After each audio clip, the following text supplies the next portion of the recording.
My favorite. It's Judd's Hockey Show. Yeah, it's Judd's Hockey Show. Maybe we should call it Judd's Hockey Gripe Show. Judd and Declan.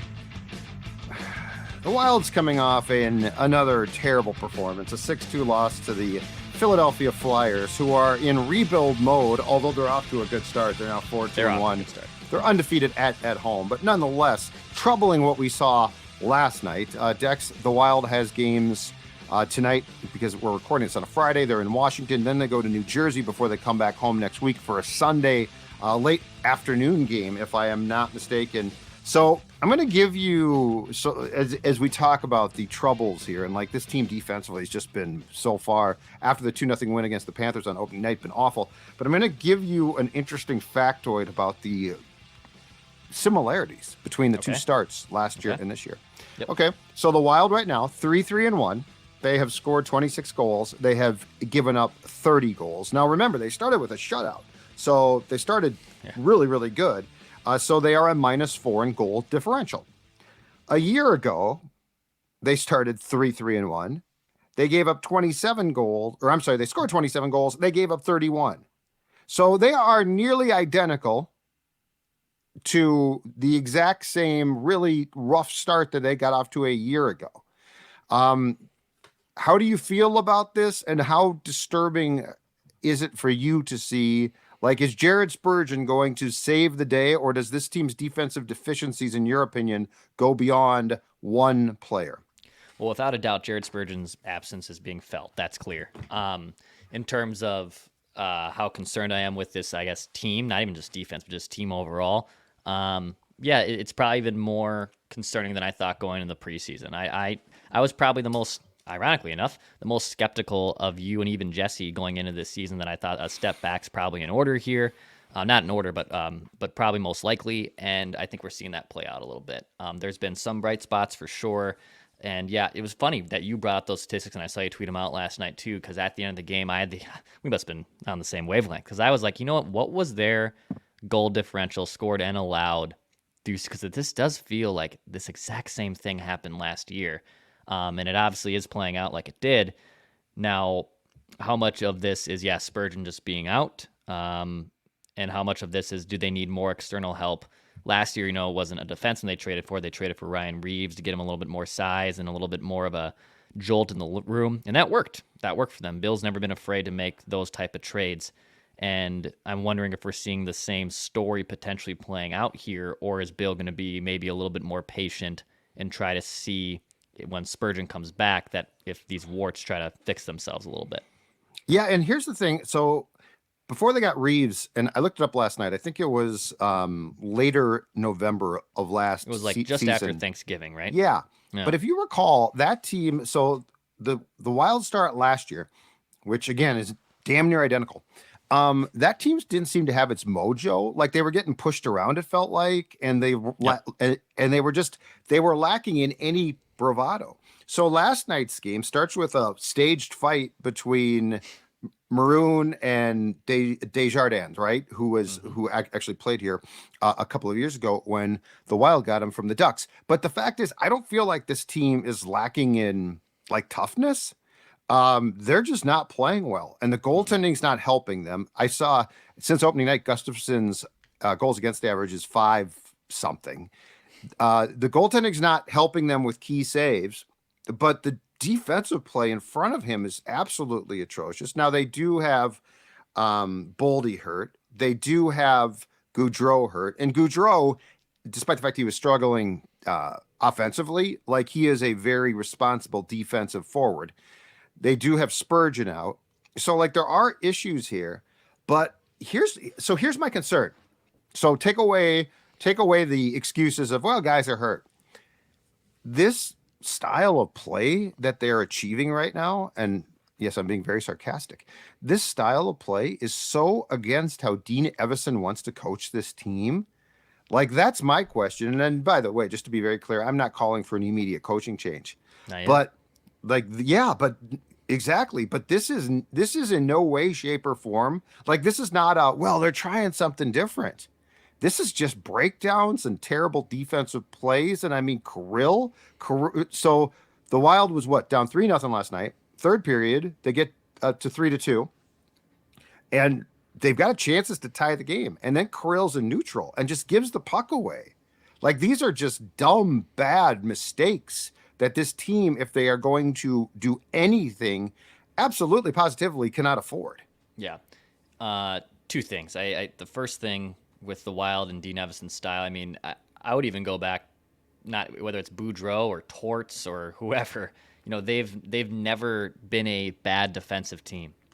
They've always, I mean, they've had the same core defensemen for 10 years. I mean, I know Matt Dumba's gone now, but, Brodin and Spurgeon, and then you make, savvy trades for like Jake Middleton, which was a good move, but they've always had really sound defense. And it's not the sexiest way to play necessarily, but it's been a big reason why they've been one of the best regular season point percentage teams in the NHL during these playoff runs that end in numerous first round exits. But that's been their bread and butter on top of average to good goaltending. And I'm with you that I don't put a lot of stock. I don't put on the pie chart of blame all on Gustafsson. But when you've allowed the most goals in the NHL, which Yes. Gus has, he leads the league in goals allowed right now. And, we talked about regression and, there's not a huge enough sample size suggests that this is going to be who he is. But I mean, his goals saved above average last year is one of the best rates in the NHL after being a negative goaltender the year before. And through these 5 games he started, once again, it's in the negative.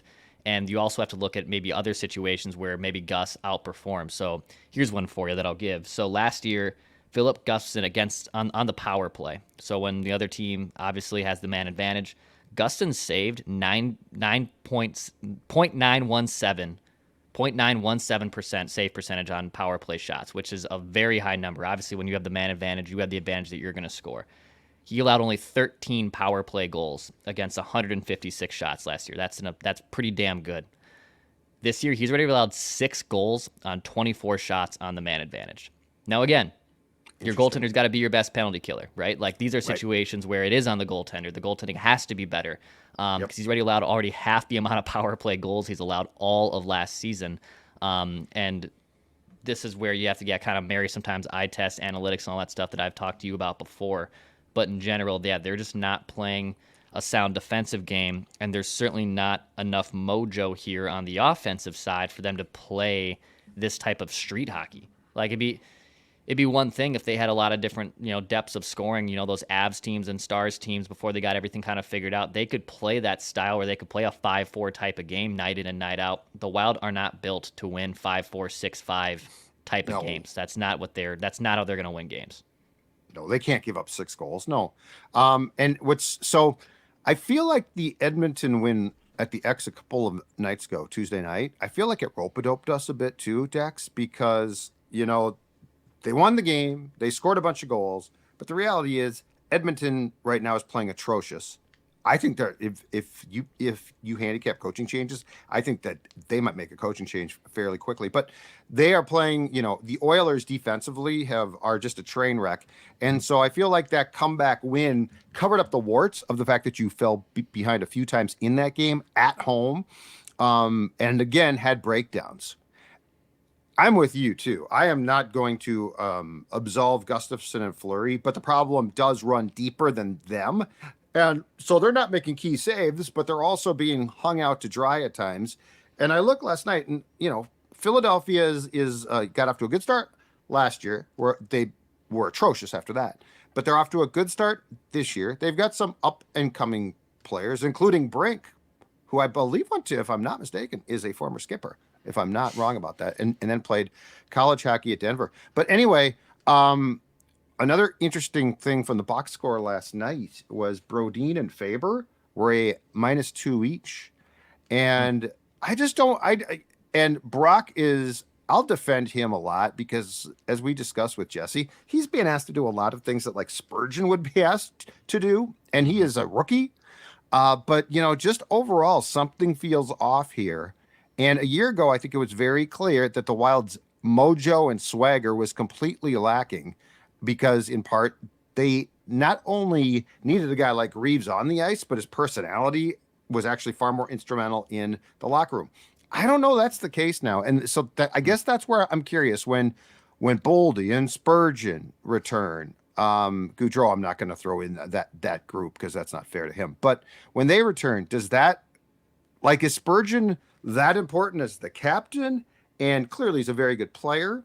It just feels off to me. And I watch this team, and in no way does it resemble a Dean Evison coach team. And I just have questions, but I hesitate to get too excited about it because, last year they get off to the same exact start, turned it around. It's so early, but it is disturbing to see them go into Philadelphia, not necessarily lose, but lose like that. Yeah. And that's where Bill has to kind of weigh this thing out, right? Like once Spurgeon comes back, which could be next week, and I know Boldy also could be back in the lineup maybe by Sunday. Mm-hmm. This is where you have to kind of manage your injuries and not completely panic. But we've mentioned before, and other outlets and stuff have talked about that Thanksgiving Day bubble, where if you're inside the top 8, you have a pretty good idea of who that top 8 is going to be. It might not be in the same order, but you kind of know. And if you position yourself where you're not even in that top 8 discussion by, Thanksgiving's basically a month away already, you kind of know what team you have there. So once Spurgeon gets back and Boldy get back, and if they get things right, they play wild hockey in November. Obviously, you and I are probably singing a different tune, and we're seeing if this is legit. Otherwise, if it's not, and if they come back and they're still playing this defensive lapse hockey, Bill Guerin's going to have a really tough decision to make on his hands too. Well, to what you joked about before, that if they continue to play like this defensively, you're going to have to look at the coaching staff. Oh yeah. It's interesting too. I'm just going to throw this out there. I'm not trying to tie it together yet, but I'm going to throw it out there as purely reckless speculation Thursday on a Friday. Okay. But it is interesting that Bill Guerin was not at the game last night in Philadelphia, but rather in Western Canada, in Edmonton, as the Oilers honored Dougie Weight, who is one of Bill's best friends in the world, who of course is the former coach of the Islanders and was the guy that was rumored to be, or we all expected would actually be, Boudreau's replacement. That Dean would be the interim for the rest of the season. That Bruce got fired, I think it was on Valentine's Day, right. And then Dougie Weight would get the job. Interesting that he was with Dougie Weight last night. But yeah, this goes. The concern about the play, which totally could change, but the concern about the play is it's a structure thing too. And yes, being down bodies really hurts, but this isn't just like, well, the Wild always plays like this and they need to just button down the defense. What's your opinion so far, despite the fact the great game that they had on Tuesday? And again, that was against the team that basically allows you to play at a speed that teams love to play with if they possibly can. But what's your opinion of the first line right now, and Kaprizov in particular? I thought Kaprizov was marvelous, and the first line was too on Tuesday. Overall, though, I remain underwhelmed, and that includes Kirill too, Dex. That includes Kirill. It just doesn't look like it's snapped in yet for him. So Ryan Hartman obviously has the big hat trick the other night, which was good to see. And Kirill has been a notorious slow starter. So I think we have enough to suggest that, hey, it just takes him a little bit to get his feet wet. That's totally normal. You haven't played NHL games in 5-6 months. It's going to be normal. But in general, with Boldy still out, I don't know that this team can just rely on Kirill Kaprizov to continue to score goals and generate offense for them. You're right. He had a better showing yesterday, and when he takes over games, it's a treat to watch because the Wild have never had a guy that can do this. I see Wild PR keep tweeting out all the Kaprizov stats every time he racks up an assist or a goal or a point, and he's basically already top 5 in every single category, which is kind of a sad fact when you look at the history of this team, that they've never had a real superstar like this. Right. But in general, I just don't think you can rely on Kirill Kaprizov to be your completely saving grace here. If they're getting good goaltending and they were getting good defense, yeah, yes, you can get by with the one superstar approach, but they're not getting that. And then that's obviously as an offensive player or any type of player, when you're struggling like that, you start to press a little bit more, you try to do a little bit too much. And there's nothing that drives me more insane than Matt Zuccarello already trying to do too much on top of doing too much, right? So that top line, they can't just necessarily rely on them to be the complete saviors. They're going to need more help, and they need to get all their game figured out. Otherwise, I just don't see that offense being able to keep up. Now, I did hear that I believe last night. They did juggle very briefly, and Erickson and Eck was with Kirill for like a shift or two shifts tops. They play the Capitals in Washington tonight. It's going to be Darcy Kemper, the former Wild goalie, in goal for the Capitals. It's going to be Marc-Andre Fleury in goal for the Wild. And despite what occurred on Tuesday, Declan, tonight, I'm juggling lines. I'm juggling the lines. This team needs a wake up of some sort. Okay. This team needs a wake up call of some sort. And I think what we're seeing, again last night is the status quo. It just sort of gets sleepy.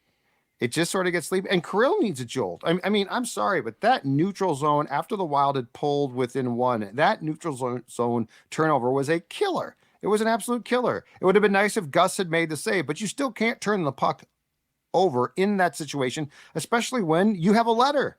Like Right. you gotta be battening that thing down, man. So I am going to change. I'm going to juggle lines. I'm also going to get the fourth line some help because the fourth line last night was absolutely atrocious. It was not good. And you can't afford your fourth line to be defensively irresponsible. So I think tonight's the night against the Capitals, another team. I mean, they are long in the tooth, dude.